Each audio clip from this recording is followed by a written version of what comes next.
perfect happiness for 1,000 years. That's what the Spirit is going to promise. And almost like the Garden of Eden created all over again. And now we find that a lot of preachers are preaching the great age of glorious new age of victory over wars, victory over social unrest, victory over famines, and victory over all kinds of and he used the words new age to describe what was coming. It would be a glorious new age, yeah. And this is exactly what the movement is all about today. And he went on and said, as I said a little earlier, that as life on this planet becomes more and more difficult, and calamities will strike the planet more and more frequently, the spirits at that time are going to put all their effort to impress religious leaders, to bring before the masses of the earth the sacredness of Sunday. See? They will teach Sunday sacredness. And with the religious leaders, looking forward to 1,000 years of perfect peace on earth, they will put all their effort into it. Then laws will be passed by governments. One person asked, what's going to happen about people that don't believe in the Spirit's recommendation? The priest says, that's no problem at all.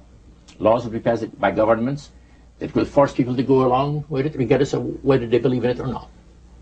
And he says the law enforcement officers will explain to people, make it clear that such a law is necessary to assure the well-being of all people. He says the laws will be passed with no effort at all. And then he went on and he said about the fact that the venerability of the sun, which in ages past was such an irritant to the Creator. All of these great nations and other nations, the smaller ones, were all involved in sun worship. And in those centuries, the Creator found that teaching of worship of the sun to be a terrible irritant.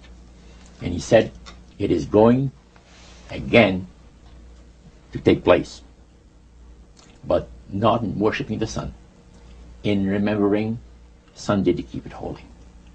He made a statement I would never forget. He says, by the observance of the day upon which the master, Satan, has placed the unction of his authority and power, he receives homage, regardless of whom people claim to worship. Isn't that something? So, can you understand now why I had 28 Bible studies in 1 week and started to go to church on Sabbath? And I never missed since until I became sick. The issue of a day of worship came up in that meeting. Was Sunday the only day mentioned? Well, you see, the priest mentioned, yes, about the fact Satan has chosen Sunday as his day. The Creator has chosen the seventh day of the week. Lucifer has chosen to call his day the first day of the week, Sunday. See? And regardless of what people claim to worship, worshiping God, the Creator, by observing that day, that particular day, they are bringing homage and respect. Now, at that time in your life, you were 20 years old or so. Had you ever heard of a Seventh-day Adventist? Never in my life. In that meeting... They didn't talk about Seventh-day Adventist. They talked strictly about Adventist. Well, they just talked... But they did... The word Adventist was mentioned. The priest was telling us that necromancy, as I mentioned earlier, is the belief that the dead have entered into a higher state of existence, etc. And he says, for centuries, friendly demon spirits have worked diligently to establish and uphold in the religious convictions of all people the belief that man has an immortal soul. See? Then he boasted about the fact that the master was so smart in that he had deceived the whole world, even in this age of great scientific knowledge and understanding. Then one person put his hand up, and that priest says, yes, we want to say something? He says, what about the Adventists? You can't count them deceived regarding the state of the dead. And I got a question. What about, how come that they can't be brought under the Great Deception? The priest said, you're right.